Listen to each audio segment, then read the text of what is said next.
अस्सलाम वालेकुम and what's up guys, hope so you all are doing good. So guys, आज हम देख लेते हैं न्यूरोलॉजी की मार्किंग। ठीक है, न्यूरोलॉजी में आपके पास आता है एक एससीक्यू एंड आपके पास आते हैं 7 एमसीक्यूज़। ठीक है, तो टोटल आपके पास जो पेपर आता है ना न्यूरोलॉजी में से, दैट इज़ अबाउट 12 मार्क्स। ठीक है, सो 12 मार्क्स का पेपर आपका यहाँ से आ रहा है। ठीक है, सो आपने अच्छे से इस चैप्टर को कर लेना है और इतना कोई लंबा भी नहीं है, सो अच्छे से प्रिपेयर कर लीजिएगा। ठीक है, इसमें सबसे पहला टॉपिक आपके पास यहाँ पे स्ट्रोक लिखा हुआ है, वेरी इंपॉर्टेंट, ये आपको अच्छे से पढ़ लेना है। ठीक है, लास्ट में एंड यहाँ पे ट्रांजिएंट इस्कीमिक स्ट्रोक लिखा हुआ है। ठीक है, एंड ये भी इम्पॉर्टेंट है, जो इसकी एक टाइप है।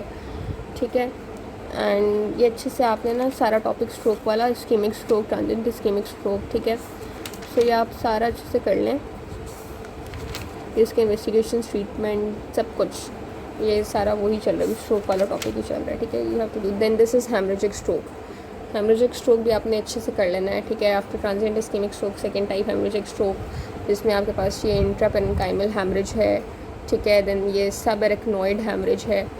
ठीक है, सो ये सारा आपने अच्छे से प्रिपेयर कर लेना है। ठीक है, इसकी कॉम्प्लिकेशन, सब कुछ, इन्वेस्टिगेशन, ट्रीटमेंट, एवरीथिंग। ठीक है, देन आपके पास सीवियर्स एंड एपिलेप्सी वाला टॉपिक है। This is very important, UQ भी है।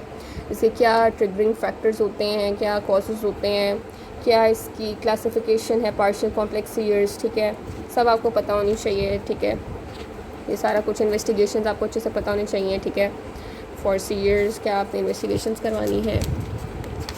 देन ये कुछ एंटी कन्वल्सेंट फार्माकोथेरेपी है, ये आपको अच्छे से पता हो। ठीक है, क्या साइड इफ़ेक्ट्स होते हैं डिफरेंट एंटी कन्वल्सेंट ड्रग्स की। ठीक है, वो आपको पता होने चाहिए। फिर स्टेटस एपिलेप्टिकस, वेरी इंपॉर्टेंट, ये आपको बहुत अच्छे से आना चाहिए, बहुत अच्छे से आना चाहिए। ठीक है, इसकी ट्रीटमेंट इज़ वेरी इंपॉर्टेंट। ठीक है, देन कुछ हेडेक वाले सिंड्रोम्स हैं। ठीक है, ये आपको नज़र आ रहा है, लाइक टेंशन हेडेक है आपके पास। ठीक है, एंड क्लस्टर हेडेक, और ये सारा कुछ मिग्रेन शिग्रेन वगैरह। मिग्रेन तो यूक्यू है, और ये तो बल्कि आपका जो साइकेट्री वाला पोर्शन है उसके लिहाज से भी इंपॉर्टेंट है मिग्रेन। तो मिग्रेन तो आपने लास्ट में करना है, लेकिन ये एमसीक्यूज़ के लिए इंपॉर्टेंट है। लाइक टेंशन हेडेक हो गया, आगे क्लस्टर हेडेक शायद होगा। Cluster headache again this is important for MCQs. ठीक है, तो ये आपने एक बार पढ़ लेना है। देन ये ट्राइजेमिनल न्यूरैल्जिया वाला टॉपिक है यहाँ पे, ये ठीक है, ये इंपॉर्टेंट है और ये यूक्यू भी है, बहुत अच्छे से करना है। इसकी ट्रीटमेंट बहुत अच्छे से आपने कर लेनी है। ठीक है, उसके बाद स्लीप डिसऑर्डर्स हैं आपके पास, जिसमें रेस्टलेस लेग सिंड्रोम है, ये आप छोड़ भी सकते हैं, ये इंपॉर्टेंट नहीं है इतना।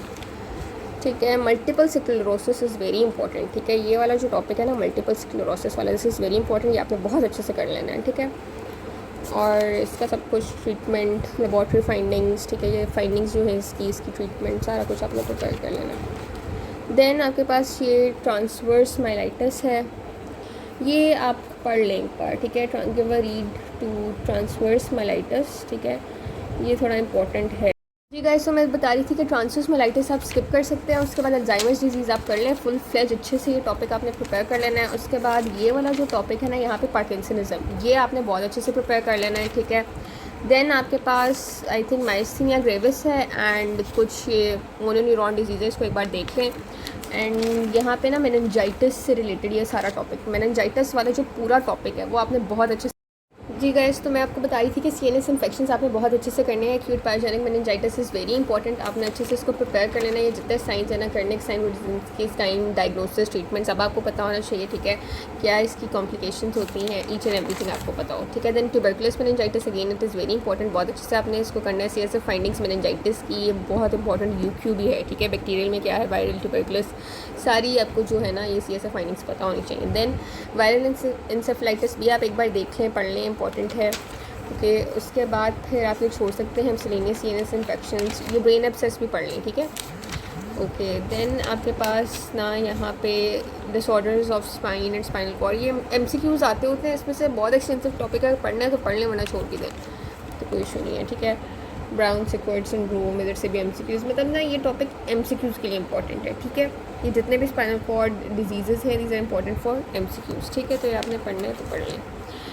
साइरिंगोमाइलिया और दिस। ठीक है, अच्छा, बेल्स पाल्सी को आप रीड दे दें, ये इंपॉर्टेंट है।